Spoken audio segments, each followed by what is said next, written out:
রাসূলুল্লাহ সাল্লাল্লাহু আলাইহি ওয়াসাল্লামকে লাইলাতুল কদর দেখানো হয়েছিল এবং তিনি সেটা ভুলে গেছেন, এটাও তিনি বলেছেন। তিনি বলেছেন যে আমি লাইলাতুল কদর আমাকে দেখানো হয়েছে এবং আমি তোমাদের জন্য লাইলাতুল কদর বলার জন্য বের হয়ে আসলাম। বের হয়ে আসার পর দেখি তালাহা ফুলানুন ওয়া ফুলানুন, দুইজন ব্যক্তি পরস্পরে ঝগড়া করছে। ফারুফিআত, ফলত তাদের এই ঝগড়া মিটাতে গিয়ে আমার নিকট থেকে লাইলাতুল কদর উঠিয়ে নেওয়া হয়েছে। ওয়া আসা আন ইয়াকুনা খায়রান লাকুম, আর আমার নিকট থেকে লাইলাতুল কদরের জ্ঞান যে উঠিয়ে নেওয়া হয়েছে, আমি মনে করি এটাতে তোমাদের জন্য কল্যাণ আছে। কি কল্যাণ আছে? যে যদি আল্লাহ সুবহানাহু ওয়া তাআলা প্রশ্নপত্র ফাঁস করে দিতেন তাহলে প্রতিযোগিতার গুরুত্ব কমে যেত। প্রশ্নপত্র যখন ফাঁস, যে এটাই প্রশ্ন, এই দিনেই লাইলাতুল কদর, তাহলে তো সবার জন্য সমান সুযোগ। এখানে কে কত বেশি পরিশ্রম করছে, কে কত বেশি প্রতিযোগিতা করছে এবং চেষ্টা করছে, সেটা কিন্তু মাপার আর কোনো ব্যবস্থা থাকলো না। যখন প্রশ্নপত্র ফাঁস হয়নি, তখন যে যেমন পরিশ্রম করবে তার পাওয়ার চান্স তেমন। যারা আল্লাহর ইস্তাবিকু ফিল খায়রাত, কল্যাণের কাজে, সাবিকু ফিল খায়রাত, কল্যাণের কাজে যারা প্রতিযোগিতা করে, সবচেয়ে বেশি পরিশ্রমী রমজানের প্রত্যেক রাতে আল্লাহর ইবাদত করবে। তো আল্লাহর যে সবচেয়ে বেশি পরিশ্রমী ছাত্র, সে ভালো রেজাল্ট করবে, তার তো মিস হওয়ার কোনো চান্স নাই। যে তার চেয়ে কম পরিশ্রমী ছাত্র, সে হয়তো মাঝে মধ্যে করবে, মাঝে মধ্যে ছাড়বে। যে তার চেয়ে কম পরিশ্রমী ছাত্র, সে শেষ 10 রাতে ইবাদত করবে। যে তার চেয়ে কম পরিশ্রমী ছাত্র, সে শেষ 10 রাতের বিজোড় রাতগুলোতে ইবাদত করবে। আর যে তার চেয়ে কম পরিশ্রমী ছাত্র, সে শুধু 27 রাতে ইবাদত করবে। তো যে যত কম পরিশ্রম করবে, তার লাইলাতুল কদর ছুটে যাওয়ার সম্ভাবনা তত বেশি। তো এই জন্য নির্ধারিত কোনো রাত নয়, এটি আল্লাহর নবীর হাদিস দ্বারা স্পষ্ট যে তিনি বলছেন যে আমি তোমাদেরকে লাইলাতুল কদর বলার জন্য বেরিয়েছি। ফাতালাহা রাজুলান, এরা দুইজন মারামারি লেগে গেছে। এবং এখানে আরেকটা জিনিস বোঝা যায় যে মানুষ যখন গন্ডগোল মারামারি করে, অনেক রহমত এবং বরকত উঠে যায়। তো তোমাদের এই মারামারি মিটা দেখে আমি ভুলে গেছি যে আসলে লাইলাতুল কদর কোন দিন। তা আমি মনে করি আমাকে যে ভুলিয়ে দেওয়া হয়েছে এর মধ্যে কল্যাণ আছে। সুতরাং এই হাদিসের পর আর এটা বলার কোনো সুযোগ নাই যে এই রাতেই লাইলাতুল কদর, 27 রাত বা 21 রাত বা 23 রাত, এটা বলার কোনো সুযোগ নাই। সম্মানিত উপস্থিতি, এবার আমরা দেখি যে লাইলাতুল কদরের আমরা যদি আলামত বা চিহ্নগুলো নির্ধারণ করতে চাই, যে লাইলাতুল কদরে আমরা কোন কোন চিহ্ন দেখে আমরা বুঝতে পারবো যে এই রাতটি লাইলাতুল কদরের রাত। তো লাইলাতুল কদরের কিছু চিহ্ন আমি আপনাদের সামনে তুলে ধরবো ইনশাআল্লাহ, যা রাসূলুল্লাহ সাল্লাল্লাহু আলাইহি ওয়াসাল্লামের হাদিস থেকে বোঝা যায়। আন উবাই ইবনে কাব রাদিয়াল্লাহু তাআলা আনহু, উবাই ইবনে কাব রাদিয়াল্লাহু তাআলা বলতে তিনি বলেন, আখবারানা রাসূলুল্লাহ সাল্লাল্লাহু আলাইহি ওয়াসাল্লাম আন্নাহা তাতলু ইয়াওমাইদিন লা শুআআ লাহা, লাইলাতুল কদরের পরবর্তী যে সকালের সূর্যটা উদিত হবে, এই সূর্যের যে অগ্নিরশ্মি, আগুনের যে তেজ থাকে, সূর্যের যে তেজ থাকে, এই তেজ অনেক কম থাকবে, তেজস্বীবিহীন ম্রিয়মান সূর্য হবে। আব্দুল্লাহ বিন আব্বাস রাদিয়াল্লাহু তাআলা মধ্যে তিনি বলেন, রাসূলুল্লাহ সাল্লাল্লাহু আলাইহি ওয়াসাল্লাম বলেছেন, লাইলাতুল কদর লাইলাতুন সামহাতুন তালকা, লাইলাতুল কদর হচ্ছে স্বচ্ছ টলটলে পানির মতো স্বচ্ছ রাত, গুমট অন্ধকারাচ্ছন্ন রাত নয়। লা হারাতা ওয়ালা বারিদাতা, এই রাতে প্রচণ্ড গরম এবং প্রচণ্ড শীত অনুভূত হবে না, নাতিশীতোষ্ণ রাত। এবং এই রাতের পরবর্তী যে সূর্য উদিত হবে, সেই সূর্যের অগ্নিরশ্মি, লাল রশ্মির তেজ থাকবে কম। তাহলে লাইলাতুল কদরের যে আলামতগুলো, এই আলামতগুলো যদি আমরা একত্রিত করি, আগের একটা আলামত বক্তব্যের মধ্যেই চলে গেছে যে রাসূল সাল্লাল্লাহু আলাইহি ওয়াসাল্লাম স্বপ্নে দেখছেন যে তিনি পানি এবং বৃষ্টির মধ্যে, কাদামাটির মধ্যে তিনি সিজদা করছেন। এবং সেই রাতে সাহাবী বর্ণনা দিচ্ছেন যে বৃষ্টি হয়েছিল এবং মসজিদে নববী কর্দমাক্ত হয়ে গেছিল এবং কর্দমাক্ত মাটিতে আল্লাহ নবী সিজদা করেছেন।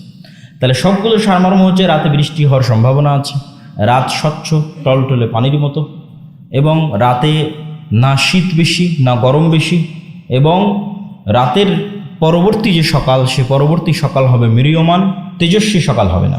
আর কিছু রিওয়ায়াতে পাওয়া যায় যে এই রাতে তারকার বিচ্যুতি ঘটবে না।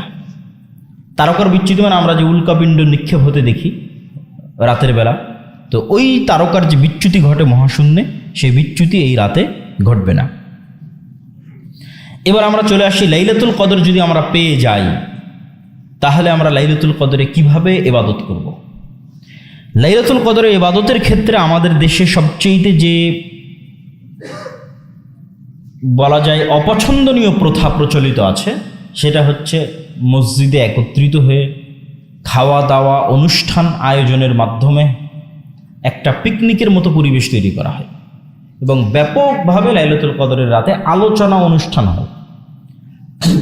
যে বক্তা নিয়ে আসা হয়, বক্তা আলোচনা করবে এবং বক্তব্য দিবে। তো এইটা আসলে লাইলাতুল কদর এরকম আনুষ্ঠানিকতার বিষয় নয়, এটা পছন্দনীয় পদ্ধতি নয়।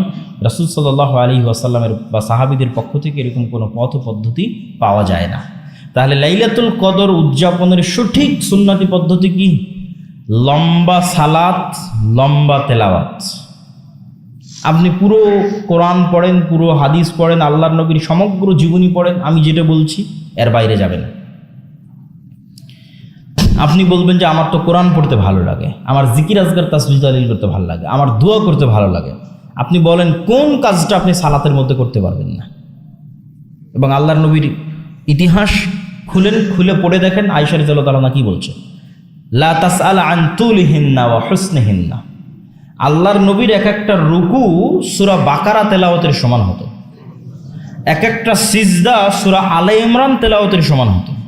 আয়েশা রাদিয়াল্লাহু বলছে, তোমরা এটার লম্বা সম্পর্কে, যেটা কত দীর্ঘ হতো এবং এটার সৌন্দর্যতা সম্পর্কে আমাকে জিজ্ঞেস করিও না। তাহলে আপনি সালাতে দাঁড়িয়ে এবার তেলাওয়াত পড়ছেন, কত আপনার কোরআন তেলাওয়াত করার ইচ্ছা, সেটা এবার আপনি সালাতে দাঁড়িয়ে তেলাওয়াত করেন। তাহলে সালাতের মধ্যেই তেলাওয়াত হচ্ছে, লম্বা তেলাওয়াত। আপনার কত তাসবিহ তাহলিল করার ইচ্ছা, সুবহান রাব্বিয়াল আযীম, সুবহান রাব্বিয়াল আলা, নিজেই তাসবিহ। তো লম্বা রুকুর মাধ্যমে আপনি হাজার হাজার তাসবিহ পাঠ করতে পারছেন, লম্বা সিজদার মাধ্যমে আপনি হাজার হাজার তাসবিহ পাঠ করতে পারছেন। আপনার দোয়া করার দরকার, সালাম ফিরানোর পূর্বে কোরআন এবং হাদিসের এমন কোনো দোয়া নাই যে আপনি পড়তে পারবেন না। তাহলে লম্বা সালাতই একমাত্র সুন্নতি পদ্ধতি রাসূল সাল্লাল্লাহু আলাইহি ওয়াসাল্লামের লাইলাতুল কদর উদযাপনের, যেখানে লম্বা তেলাওয়াত হবে, রুকু সিজদা লম্বা হবে তথা লম্বা তাসবিহ তাহলিল হবে এবং সালাম ফিরানোর বৈঠকও লম্বা হবে তথা লম্বা দোয়া হবে। হ্যাঁ, এর বাইরেও মানুষ পার্সোনালি কোরআন তেলাওয়াত করতে পারে, জিকির আজকার করতে পারে, দোয়া করতে পারে, সেটা আমরা নিষেধ করছি না, অবশ্যই করা যাবে। কিন্তু সুন্নতি পদ্ধতির কথা বলতেছি যে পুরো 11 রাকাত সালাত আদায় করতে পুরো রাত শেষ হয়ে যাবে। এটা হচ্ছে রাসূল সাল্লাল্লাহু আলাইহি সাল্লামের লাইলাতুল কদর উদযাপনের সবচেয়ে সুন্নতি এবং সবচেয়ে উত্তম পদ্ধতি। আর যদি আমরা জানতে পারি, রাসূল সাল্লাল্লাহু আয়েশা রাদিয়াল্লাহু আনহা জিজ্ঞেস করছে যে ইন ওয়াফাকতু লাইলাতুল কদর, যদি আমার ভাগ্যে মিলে যায় লাইলাতুল কদর, বুঝতে পারি মনে হচ্ছে আজকে লাইলাতুল কদর, আল্লাহ নবী বলছেন আল্লাহুম্মা ইন্নাকা আফুউন তুহিব্বুল আফওয়া ফাআফু আন্নি, যে আল্লাহ আপনি ক্ষমাশীল, ক্ষমাকে ভালোবাসেন, আমাকে ক্ষমা করে দেন। তো এখানে এই কথা থেকে একটা শিক্ষা আছে যে শুধু লাইলাতুল কদর নয়, যে কোনো দিনে যে কোনো সময় মানুষ যদি বুঝতে পারে যে এটা দোয়া কবুলের মুহূর্ত বা সে আল্লাহ সুবহানাহু ওয়া তাআলার খুব কাছাকাছি এবং খুব নিকটে পৌঁছে গেছে এবং খুব বেশি ক্রন্দনের সাথে আল্লাহর কাছে দোয়া করতে পারছে, তাহলে মানুষের যদি একটা জিনিসই চাওয়ার সুযোগ দেওয়া হয়, তাহলে মানুষকে কোন জিনিসটা চাওয়া উচিত? ক্ষমা। যে মানুষকে কোনো কিছু চাওয়ার সুযোগ দেওয়া হলো যেটা মেনে নেওয়া হবে, তাহলে মানুষের চাওয়া উচিত কোনটা? ক্ষমা। কেন ক্ষমা চাওয়া উচিত? মানুষের অনেক কিছু চাওয়ার আছে, কিন্তু ক্ষমা কেন চাওয়া উচিত? ক্ষমা এই জন্য চাওয়া উচিত যে পৃথিবীর কেউই তার নিজের আমলের উপর দিয়ে জান্নাতে যেতে পারবে না। এমনকি নবী রাসূলগণ পর্যন্ত কিয়ামতের মাঠে আতঙ্কিত থাকবে তাদের নিজ নিজ তাদের কাছ থেকে সংঘটিত হওয়া ভুলের কারণে, যে আজকে কিয়ামতের মাঠে আল্লাহ তাদেরকে ক্ষমা করবেন কিনা। তথা নবী রাসূল থেকে শুরু করে, ওলিয়া উলিয়া থেকে শুরু করে, বুজুর্গানে দিন থেকে শুরু করে, আলেম ওলামা হুজুর থেকে শুরু করে, ইবাদত গুজার তাকওয়াবান পরহেজগার মানুষ থেকে শুরু করে, তাহাজ্জুদ গুজার মানুষ থেকে শুরু করে, সবার সবচেয়ে বড় প্রয়োজন কি? ক্ষমা। যে আল্লাহ সুবহানাহু ওয়া তাআলা যেন তাকে ক্ষমা করে দেয়। কেন না, কেউ বলতে পারবে না যে আমি আমার আমলের জোরে আজকে জান্নাতে প্রবেশ করি। তো এই জন্য ক্ষমা চাওয়ার প্রতি মনোযোগী হতে হবে বেশি। সুযোগ পেলে ক্ষমায় আগে চাইতে হবে, ক্ষমা চাওয়ার পর বাকি বিষয়গুলো অপশনাল। যে আল্লাহ যদি আমাকে ক্ষমা করেন, আল্লাহ যদি আমার প্রতি দয়া এবং রহমত করেন, তারপর আর কি কি চাওয়ার আছে সেটা আমি আল্লাহ সুবহানাহু ওয়া তাআলার কাছে চাইব। সম্মানিত উপস্থিতি, তাহলে লাইলাতুল কদরের এই সংক্ষিপ্ত আলোচনার যদি আমরা সারমর্ম করি, তাহলে লাইলাতুল কদর বরকতময় রাত, লাইলাতুল কদর ভাগ্য নির্ধারণের রজনী, লাইলাতুল কদর সম্মানের রাত, লাইলাতুল কদর রমজান মাসের মধ্যে আছে। লাইলাতুল কদরে এত বেশি পরিমাণে ফেরেশতা অবতীর্ণ হয় যে পৃথিবীর ধূলিকণা বালিকণার মতো ফেরেশতা অবতীর্ণ হয়। কেন এত বেশি ফেরেশতা অবতীর্ণ হয়? কেননা বরকত এত বেশি পরিমাণে অবতীর্ণ হয় যে বরকতের কারণে ফেরেশতা এত বেশি পরিমাণে লাইলাতুল কদরের রাতে অবতীর্ণ হয়। লাইলাতুল কদর লাইলাতুল কদরের রাতে জাগার জন্য রাসূল সাল্লাল্লাহু আলাইহি ওয়াসাল্লাম ব্যাপক প্রস্তুতি নিতেন, নিজে জাগতেন, পরিবার পরিজনকে জাগাতেন। সারা জীবনে তিনি যা পরিশ্রম করতেন তার চেয়ে বেশি পরিশ্রম করতেন রমাদানের শেষ 10 রাতের জন্য।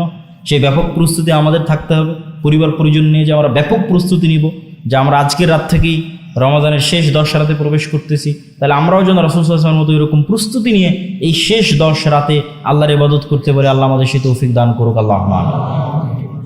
তারপরে কি? তারপরে লাইলাতুল কদরের ফজিলত অসংখ্য। তার মধ্যে সবচেয়ে বড় ফজিলত হচ্ছে এক রাত 1000 মাসের সমান না, 1000 মাসের চেয়ে শ্রেষ্ঠ। এবং এই অফার অ্যাকসেপ্ট করার মাধ্যমে অতীতের উম্মতের চাইতে জান্নাতে ভালো জায়গায় পৌঁছার প্রতিযোগিতায় আপনি এগিয়ে যান। কেননা মানুষ তার আমল অনুযায়ী জান্নাতে তার স্থান নির্ধারিত হবে, এবং জান্নাতে যাওয়ার পর জান্নাতীদের সবচেয়ে বড় আফসোস হবে কেন আরেকটু বেশি আমল করলাম না, তাহলে আরেকটু বেশি সুযোগ সুবিধা পাওয়া যেত। আর কেন একটু বেশি অফার অ্যাকসেপ্ট করলাম না, তাহলে আরেকটু বেশি ভালো জায়গায় থাকতাম।